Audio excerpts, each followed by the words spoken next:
वक्र और तथा बहुभुज तथा बहुभुज, वक्र तथा बहुभुज। अब वक्र और बहुभुज जो है, अब इसमें क्या फर्क है? कई बच्चे तो फर्क ही नहीं समझ पाते हैं कि वक्र और बहुभुज के बारे में क्या बात हो रही है। वक्र वक्र अब वक्र क्या चीज है? वक्र क्या है कि हमने ऐसा ऐसे ये कुछ भी बना दिया, ये क्या है हमारा वक्र?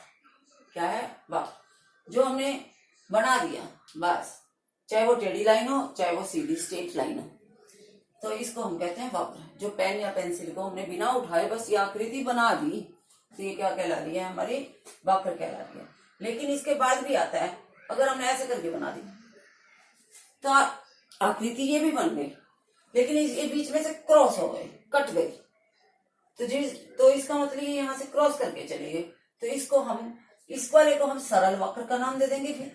फिर इसकी टाइप बन गई ना, ये सरल वक्र। और यदि ये वक्र खुला है तो नाम से पता चल रहा है कि है तो वक्र, तो हमने वक्र लिख दिया। लेकिन क्योंकि खुला है तो इसीलिए हमने इसको खुला वक्र भी बोल दिया, खुला वक्र।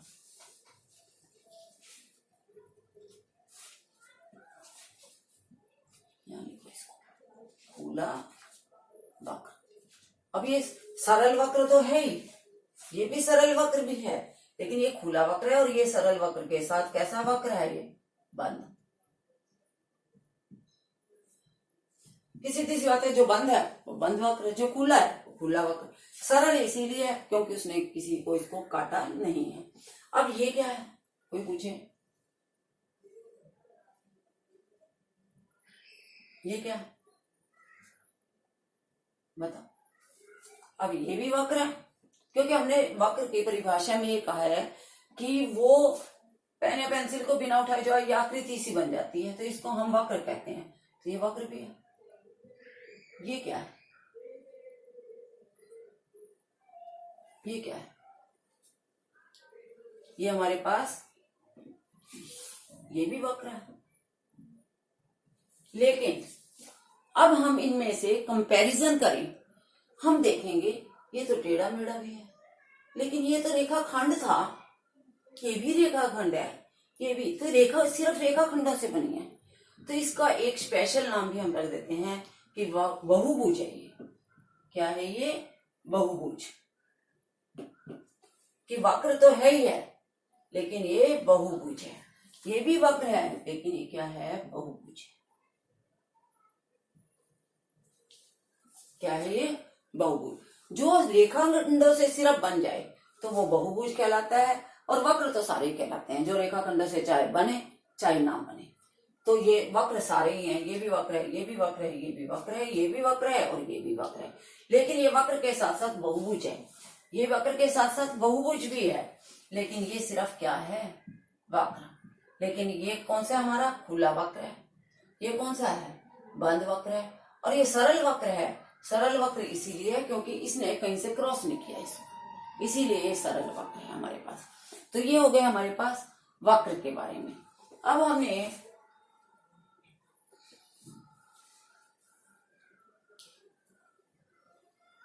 जैसे हमने बहुभुज की बात की,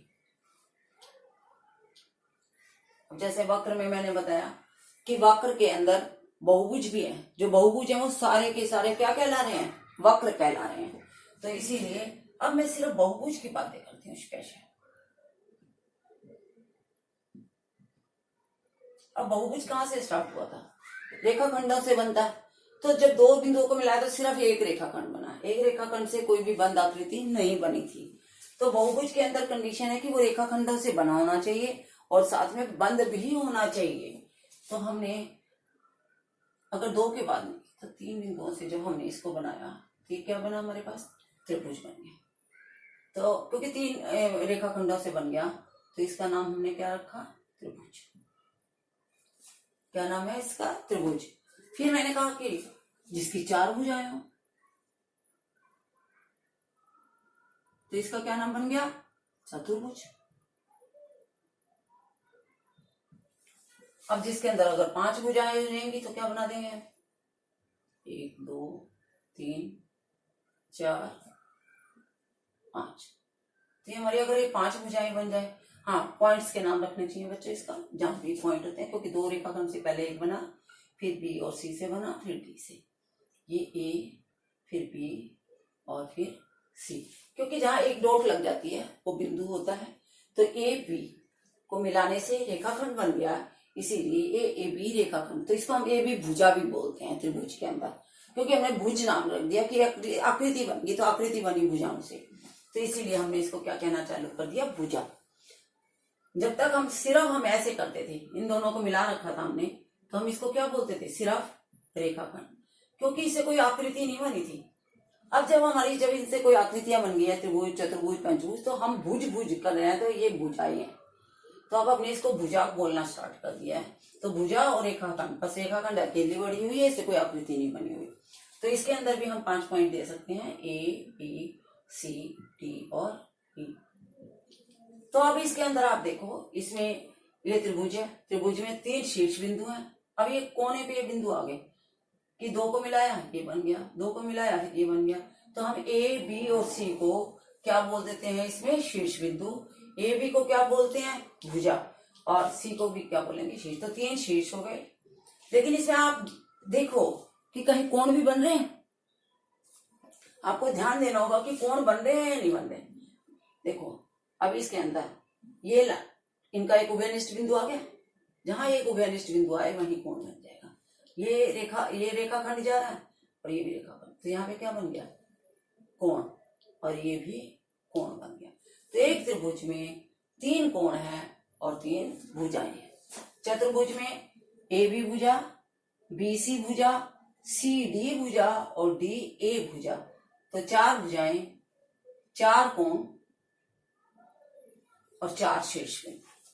अब बिंदु को एक ही पॉइंट में लिखते हैं, ए बी और शीर्ष बिंदु। अब मैं नाम लिख के बताती हूँ बच्चों आपको, शीर्ष बिंदु। बिंदु को हमेशा एक ही पॉइंट से लिखते हैं, ए बी और ये आ गया सी और ये डी। तो 4 हो गए हमारे पास, 4 शीर्ष बिंदु आ गए। फिर 4 भुजाएं, इसी के साथ ले लो आप, इसी तरह सभी आकृतियों की लिखना आप। 4 भुजाएं देखो आप, ए बी, क्योंकि ए बी रेखाखंड से बनी थी, दूसरी बी सी, तीसरी सी से डी तक गई है और चौथी डी से वापिस ए पे गई है। तो ये बन गई इसकी 4 भुजाएं। अब कोण, 4 ही इसके कोण है, इसी के साथ ही लिख लो बच्चों। मैं इसको साफ कर देती हूँ।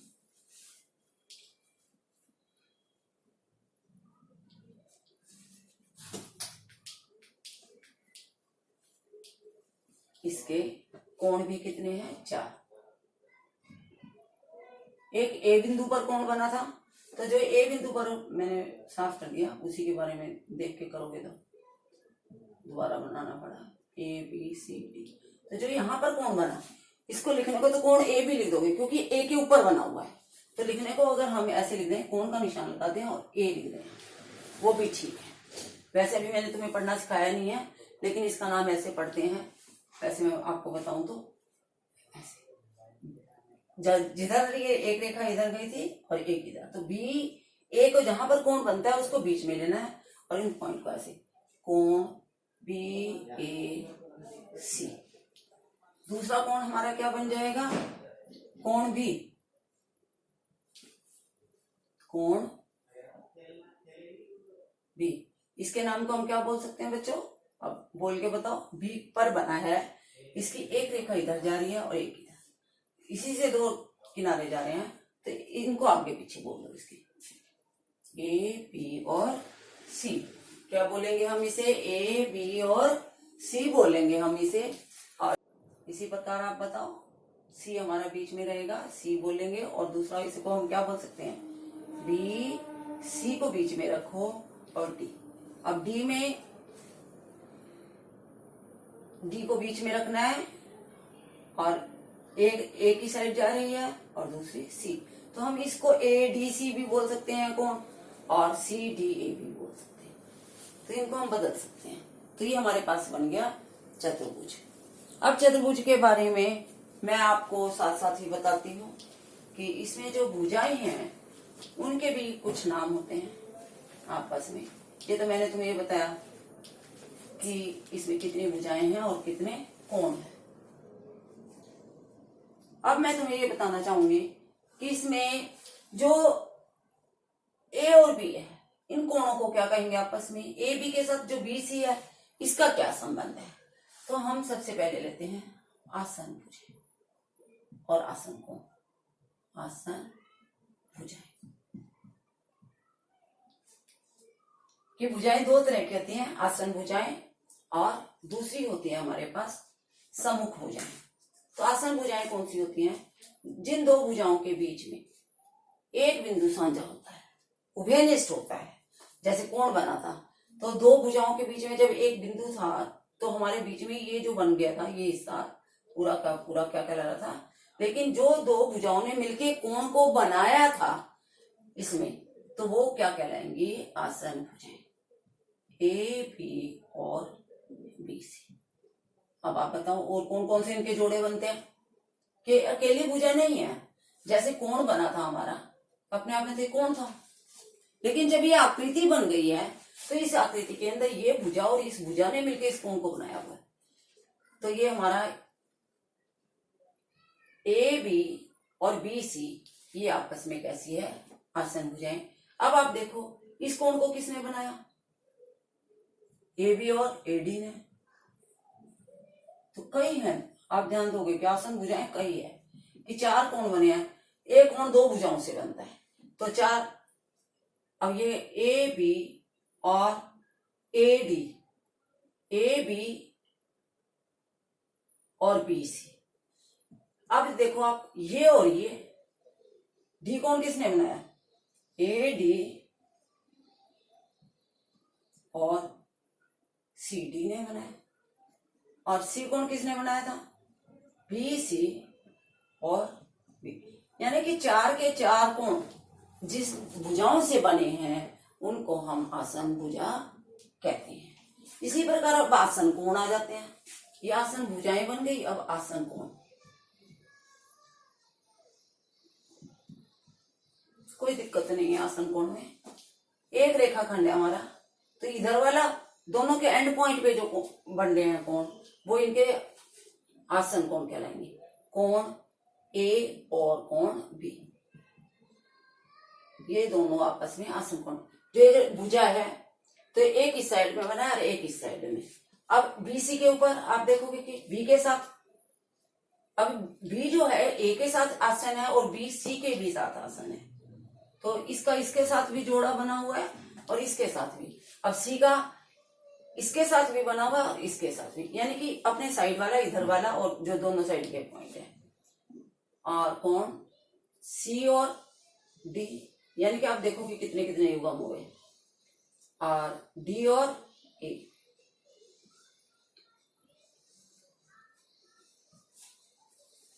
ये इनके आसन कोण बन गए।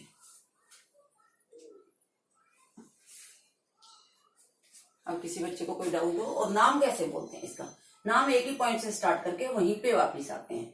चतुर्भुज का नाम भी बोलना आना चाहिए, सबसे बड़ी बात है। कई बच्चे गलत बोल देते हैं। अगर चतुर्भुज का नाम गलत बोल दें, एक पॉइंट से स्टार्ट करना है आपने, ए से स्टार्ट किया, अब चाहे आप ऐसे घूम के वापिस आओ या ऐसे घूम के आओ, तो ए बी सी डी ऐसे भी बोल सकते हैं हम। ये भी बोल सकते हैं ए डी सी बी, ऐसे भी बोल सकते हैं। लेकिन ए बी डी सी ऐसे नहीं बोल सकते। कई बच्चे ऐसे बोलते हैं A B D C, A B D C नहीं, ये हमारी होगी आसन भुजाएं। बस अब एक ही इसकी बात रह गई है, दो बातें रह गई हैं। एक इसके विकर्ण के बारे में रह गई है,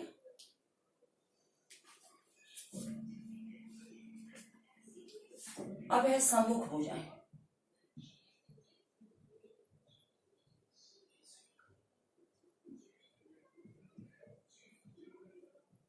अब सम्मुख भुजाएं कौन सी होंगी, सम्मुख भुजाएं है तो सम्मुख कोण भी मिलेंगे।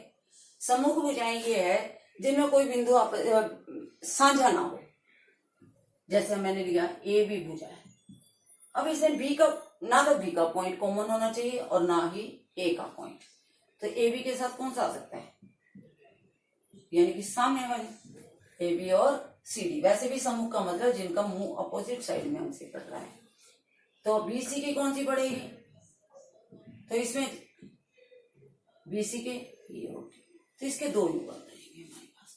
इसमें चार नहीं बन सकते। उसमें तो इसलिए बन गए कि कॉमन बिंदु एक साथ ये और ये बन गया। एक बिंदु के साथ दो भुजाएं बन गई थी। ये बिंदु था तो ये और ये बन गई थी, तो इसमें दो ही बनेंगे। सम्मुख कोण, सम्मुख कोण भी उसी प्रकार। अब ए है तो इसका आसन छोड़ दो, क्योंकि ए के साथ बी लगे तो आसन बन गया। तो कोण ए के साथ आसन को छोड़ दो, ए बिंदु को छोड़कर आसन इसको छोड़ करके जो नेक्स्ट आएगा ए और सी, क्योंकि इधर वाला भी आसन बन गया, ये भी आसन बन गया। तो आप डी को भी छोड़ दो, बी को भी छोड़ दो, और बी के साथ कौन सा बन जाएगा? बी के साथ सी नहीं आ सकता, ए भी नहीं आ सकता, तो बी के बाद क्या आएगा हमारे पास? डी। ये बन गया। अब एक बात जो मैं और बताना चाह रही थी आप लोग बच्चों को, तो सम्मुख भुजाओं के हमारे पास दो युगम है, जबकि आसन भुजाओं के कितने थे? युगम चार। युगम मीन्स जोड़े, क्योंकि अपने आप में तो कुछ है ही नहीं। सम्मुख भुजा किसी के साथ होगी तभी तो बनेगी, आसन भुजाएं भी किसी के साथ बनेंगी तभी उनका युगम कहलाना है। अब है विकर्ण कि बेसिक कॉन्सेप्ट्स जब भी हमारे क्लियर होते हैं, आगे हर वर्ड में हर एक चीज में त्रिभुज, चतुर्भुज, पंचभुज ये चलती जाएंगी। कोण की बात करेंगे, भुजा की बात करेंगे। तो विकर्ण क्या होता है? विकर्ण क्या होता है? अब ये रेखा ही है, जैसे हमने रेखा पढ़ी थी, लेकिन ये आसन बिंदु को इसको छोड़ करके जब नेक्स्ट बिंदु से मिला देते हैं तो ये क्या बनता है? विकर्ण। जैसे ए को मैं सी से मिला दूं तो ए सी क्या कहलाएगा? विकर्ण। अब और बी को सी से नहीं मिला सकते, ना ए से मिला सकते, यानी कि जिससे इसका कोण बन रहा है ये, इनको नहीं मिलाना, इसके जिधर ये सम्मुख कोण था उससे मिला दिया जाए तो ये क्या बन गया? अब कोई पंचभुज है मेरे पास, सपोज करो 1 2 3 4। अब इसके विकर्ण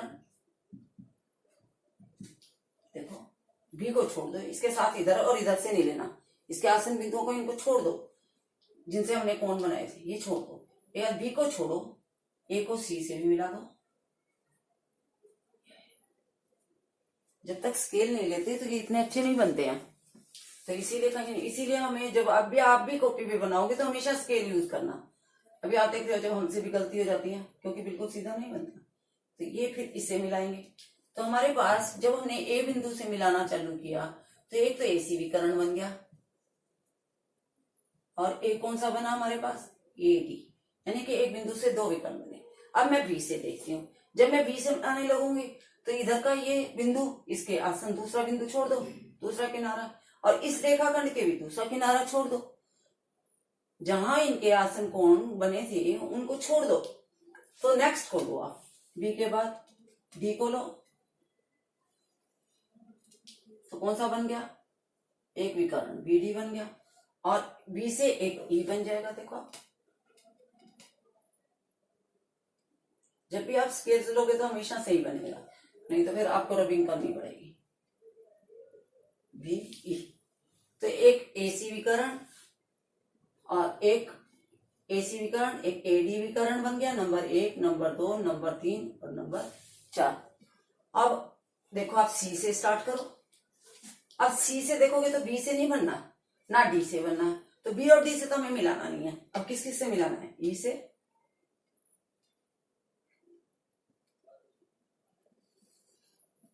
तो क्या बन गया? सी ई बन गया, और सी को ए से, लेकिन ए से वो पहले ही मिला हुआ है तो दोबारा नहीं बनेगा, तो ये बन गया हमारे पास। अब डी से चले तो डी में ई से तो मिलाना नहीं है और ना सी से, ए से मिलाना है, वो मिला हुआ है। तो इसका मतलब हमारे विकर्ण कितने होते हैं? 5। तो बच्चों आज के लिए हमारा इतना ही बहुत है कि हमने बिंदु, रेखा, रेखाखंड, दो बिंदुओं से कितने रेखाखंड खींचे जाते हैं, एक बिंदु से कितनी रेखाएं खींची जा सकती हैं, और उसके बाद 3 बिंदुओं से कितने रेखाखंड बनेंगे, और फिर हमने चतुर्भुज बनाया। चतुर्भुज में हमने किया चतुर्भुज में हमने किया कि इसके अंदर कितनी भुजाएं हैं और उसके बाद इसमें विकर्ण कितने हैं। लेकिन विकर्ण को निकालने का एक हमारे पास फार्मूला भी होता है कि 6 भुजाएं हो तो कितने बनेंगे। जैसे मैंने बताया 4 है तो 4 में कितने बने, हमारे पास 2 विकर्ण बने। हमने देखा 5 है तो कितने बने, 5 बन गए। अगर 6 भुजाएं हो तो कितने बनेंगे, तो 6 का भी हमें निकाल के देखना पड़ेगा। अगर 6 भुजाएं हो तो कितनी बनेगी। तो हमारे पास एक फार्मूला है सीधा सा, उससे हमें पता भी चल जाता है। मान लो 10 भुजाओं का हमारे पास कोई बहुभुज है तो उसको हम, तो फार्मूला होता है n into n minus 3 divide by 2, यानी कि n का मतलब है भुजाओं की संख्या, भुजाओं की संख्या। क्या मतलब है, भुजाओं की संख्या। अब मैंने जैसे आपको उदाहरण नहीं बताया कि मान लो अभी 6 का मैंने तुम्हें करके नहीं बताया, आप अपनी कॉपियों में खुद बना के देखना कि 6 से कितना आ रहा है। एक षटभुज बनाना जिसमें 6 भुजाएं होंगी, तो 6 भुजाओं का आप बना सकते हो कोई भी, 1 2 3 4 5 और ये बन गया 6। तो A B C D E और F, तो आप खुद बना के देखना है। लेकिन इस सूत्र के द्वारा मैं करके आपको ये बता देती हूँ कि विकर्णों की संख्या कितने निकलेगी। इसमें सूत्र है विकर्णों की संख्या निकालने का। इसके बराबर में ये भी लिख लो, विकर्णों की संख्या। ये जो सूत्र है किस चीज का सूत्र है, विकर्णों की संख्या निकालने का। अब हमने अगर 6 भुजाएं ली हैं, कितनी भुजाएं हैं इसमें, 6 भुजाएं, षटभुज। 6 भुजाएं वाले को क्या बोलते हैं, षटभुज। 7 वाले को सप्तभुज। तो n का जगह पे 6 रख दो, फिर 6 में से 3 कम कर दो, तो इसे गुणा बोलते हैं साथ में। अब आप बच्चों को, छोटे बच्चों को नहीं पता होगा, तो 6 गुणा में 6 माइनस 3 बटा में 2, तो 6 गुणा में 6 में से 3 गए 3। देखो 6 को 2 से भाग दोगे तो कितना हो गया, 3 3 दिए 9। तो हमारे पास इसमें 9 विकर्ण बनेंगे। इसके लिए आप खुद बना करके चेक करोगे, सत्यापित करोगे कि हमारे 9 विकर्ण बने हैं या नहीं बने। तो आज के लिए इतना हमारे लिए सफिशिएंट है। इन्हीं को बार बार रिपीट करना, ताकि जब हम अगला चैप्टर करेंगे तो उसमें हमें ये हेल्पफुल है। ओके।